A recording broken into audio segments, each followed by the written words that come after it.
আসসালামু আলাইকুম। আশা করি সবাই অনেক বেশি ভালো আছেন, সুস্থ আছেন। আজকে আমি যে টপিকটা নিয়ে আলোচনা করব সেই টপিকটা হচ্ছে মূলত বুস্টিং আর অ্যাড ক্যাম্পেইন। এখন অনেকে আসলে বোঝে না যে একটা পেজে বুস্টিং করা কী জিনিস আর অ্যাড ক্যাম্পেইন করা কী জিনিস।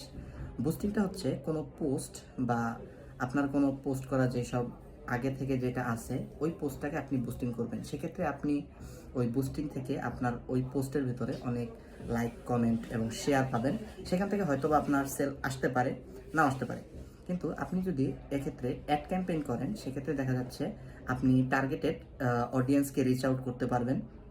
আপনি যদি চান আপনাকে আপনার প্রোডাক্ট নিয়ে মেসেজ দিক বা আপনার ফলোয়ার ইনক্রিজ হোক, স্পেসিফিক কোনো কাজ করার জন্য আপনি অ্যাড ক্যাম্পেইনের দিকে আগাতে পারেন। আমি মনে করি যে বিষয়গুলো আলোচনা করলাম, আপনারা বিষয়টা নিয়ে অনেক বেশি ক্লিয়ার হয়ে গেছেন যে আপনার আসলে আপনার পেজের জন্য কোনটা করা উচিত বা কোনটা করলে আপনার পেজে ভালো রিচ আসবে। ধন্যবাদ।